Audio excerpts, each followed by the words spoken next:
Hello everyone, this is Ashutosh Kumar and I welcome you on my YouTube tutorial channel Ashutosh sir. आज की इस online ई lecture class में हम लोग यूपी बोर्ड के क्लास 10th के करिकुलम में दी हुई एक पोएम को पढ़ेंगे जिसका नाम है द फाउंटेन और उसकी फुल हिंदी में एक्सप्लेनेशन को समझेंगे। द फाउंटेन पोएम से यूपी बोर्ड के बोर्ड एग्जामिनेशन में एक कंप्रहेंशन आता है और जिस कंप्रहेंशन में कुछ क्वेश्चंस पूछे जाते हैं और ये 4 मार्क्स का होता है। लेकिन इसमें जो क्वेश्चन पूछे जाते हैं, जब तक आपने अगर इस पोएम को अच्छे से नहीं पढ़ा हुआ है, इस पोएम की मीनिंग आपको अच्छे से नहीं पता, इसकी हिंदी आपको अच्छे से नहीं पता है, तो आप नहीं कर पाएंगे। इसलिए इस पोएम को बहुत अच्छे से समझें, इसकी थीम को बहुत अच्छे से समझें। पोएट ने इस पोएम में क्या बताने की कोशिश की है, इस बात को अच्छे से समझकर प्रैक्टिस भी करें। जेम्स रसेल लॉवेल के थ्रू ये पोएम लिखी है द फाउंटेन और ये बहुत ब्यूटीफुल पोएम है। तो इसी पोएम की हिंदी को चलिए समझते हैं और इसमें पूरे पोएम में क्या बात बताने की कोशिश की गई है द फाउंटेन के माध्यम से, उस बात को हम लोग क्लियर करेंगे। तो पोएम को स्टार्ट करने से पहले पेन और डायरी को आप मेंटेन कर लें। पेन और डायरी आप अपने पास रख लें ताकि आपको अगर कोई वर्ड का मीनिंग ना मालूम हो, किसी लाइन का अर्थ ना समझ में आए या क्लियर ना हो, तो उसे आप अपने पास नोट डाउन कर सकें और दोबारा से इस वीडियो को रिवाइंड करके फिर से देखकर उस पॉइंट को समझ सकें। तो चलिए शुरू करते हैं।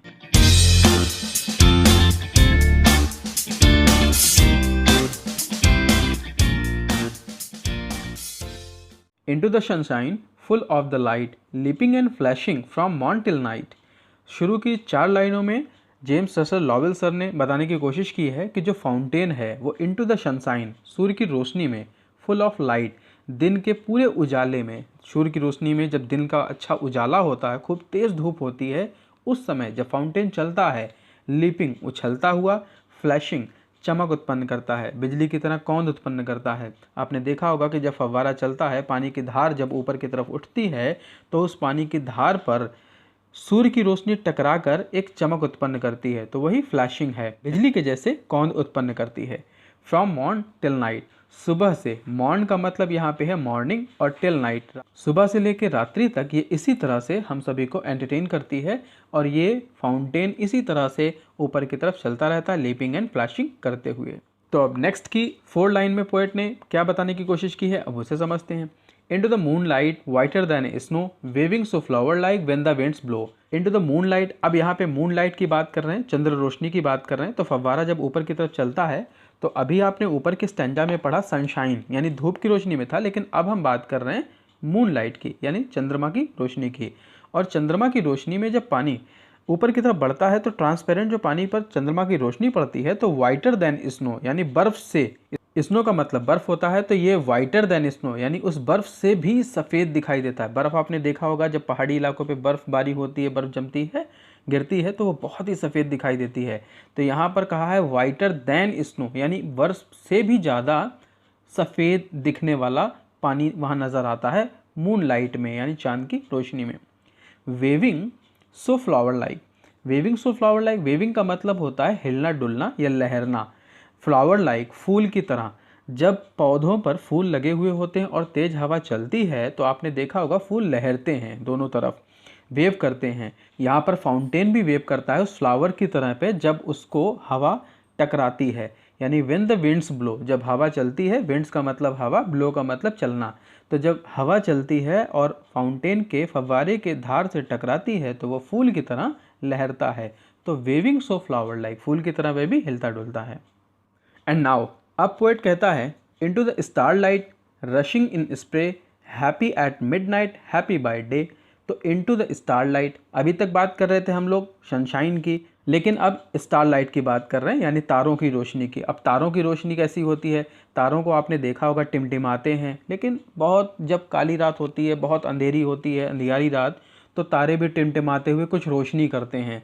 और उस रोशनी में पोएट ने ये बताने की कोशिश की है कि जब फव्वारा ऊपर की तरफ चलता है, रशिंग इन स्प्रे ऊपर की तरफ वो बढ़ता है, तो उस समय हैप्पी एट मिडनाइट, आधी रात में भी वो प्रसन्न दिखाई देता है, हैप्पी बाय डे, और दिन में जैसा वो प्रसन्न दिखाई दे रहा था उसी तरह से वो आधी रात को भी प्रसन्नता से फव्वारा ऊपर की तरफ चलता रहता है। यानी उसकी जो प्राकृतिक है चलने की, उसका जो काम है वो लगातार कंटिन्यू होता रहता है और देखने में ऐसा लगता है बड़ा खुश, बड़ा प्रसन्न होकर वो फव्वारा चलता जा रहा है। तो इस तरह से कुछ जेम्स रसेल लॉवेल ने इसको एक्सप्रेस करने की कोशिश की है। अब इस स्टेंजा में पोएट कहते हैं, ever in motion blithesome and cheery still climbing heavenward never weary.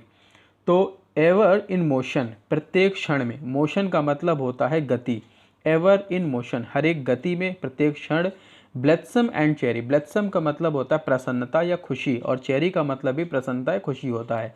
तो एवर इन मोशन, हर एक गति में जो फव्वारा है वो ब्लेथसम प्रसन्न दिखाई देता है, चेरी खुश दिखाई देता है। स्टिल क्लाइंबिंग हेवनवर्ड, स्टिल का मतलब लगातार, क्लाइंबिंग का मतलब है चढ़ना, ऊपर की तरफ बढ़ना, और हेवन वर्ड का मतलब स्वर्ग की ओर। तो फव्वारा जब चलता है तो फव्वारे को आपने देखा है ऊपर की तरफ ही चलता है, फव्वारे की जो धार होती है ऊपर की तरफ होती है, और ऊपर पहुंचने के बाद जब कुछ दूरी पहुंचा तो तभी वो नीचे आता है, लेकिन उसका जो प्रेशर होता है, उसका जो वर्क होता है वो ऊपर की तरफ होता है।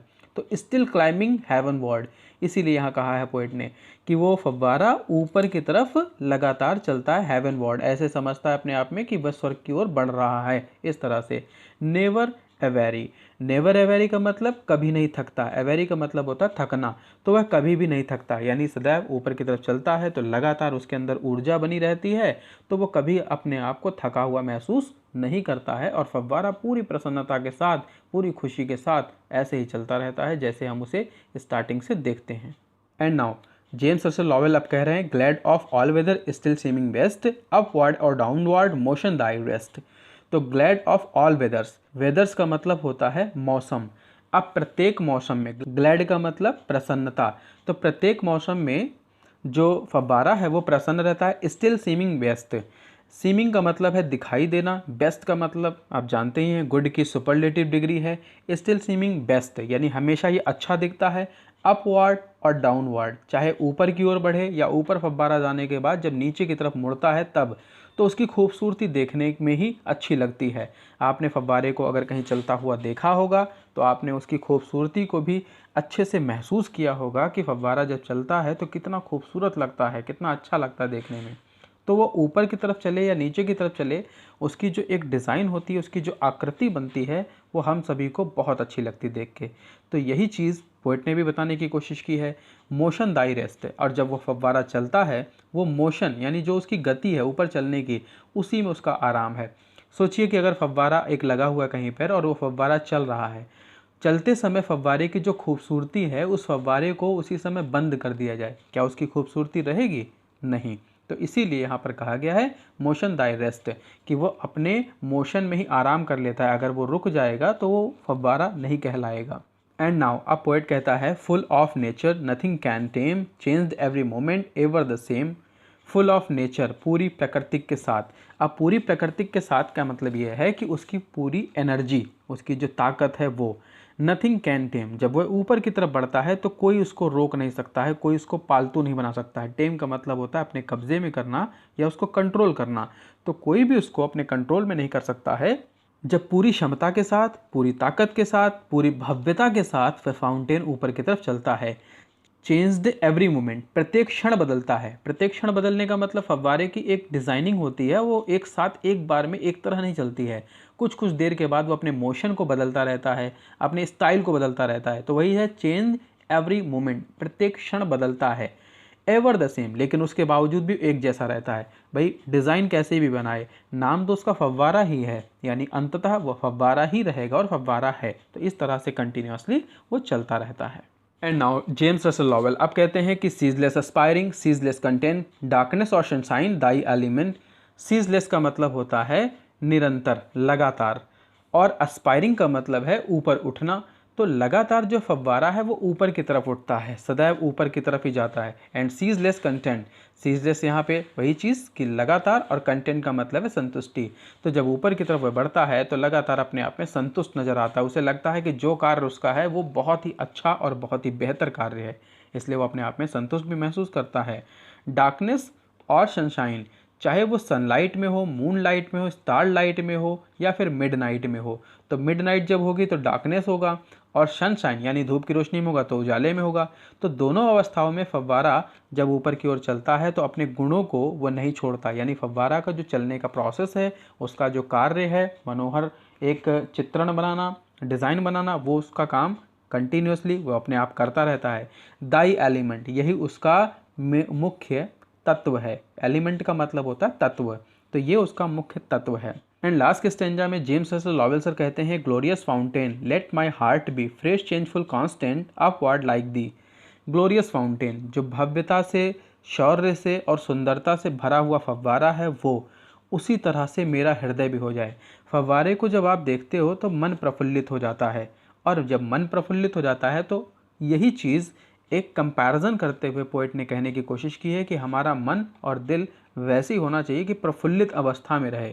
तो ये इन्होंने कहा है कि लेट माई हार्ट बी, मेरा हृदय भी फाउंटेन की तरह हो जो खुशी से उछलता रहे, हर मौसम में एक जैसा रहे, हर तरह की अवस्थाओं में वह प्रसन्नता महसूस करे। इस तरह से अपने हार्ट को वो रखना चाहते हैं। फिर आगे उन्होंने कहा कि फ्रेश, ताज़ा महसूस करे, यानी तरोताज़ा महसूस करे, चेंजफुल, परिवर्तनशील रहे, कांस्टेंट, लेकिन उसके बावजूद भी अपरिवर्तनशील रहे, यानी जो उसका गुण है, मुख्य गुण, वैसा ही रहना चाहिए, हमारे हृदय का गुण वैसा ही रहना चाहिए, ये पोएट ने कहा है। अपवर्ड लाइक दी, उसी की तरह ऊपर उठे, आगे बढ़े, लेकिन इन सब के बावजूद जो उसका मुख्य गुण है, कांस्टेंट रहना, अपरिवर्तनशील रहना, वो उसके अंदर मौजूद रहना चाहिए। तो इस प्रकार से जेम्स रसल लॉवेल ने ये पोएम हमें समझाने की कोशिश की है। तो आई होप कि आज आपको ये पोएम बहुत अच्छे से समझ में आई होगी। द फाउंटेन हाई स्कूल के बोर्ड एग्जामिनेशन के लिए ये बहुत ही इंपॉर्टेंट पोएम है और इससे एक कंप्रहेंशन ज़रूर आता है, इसलिए आप इस पोएम को बहुत अच्छे से प्रिपेयर करें।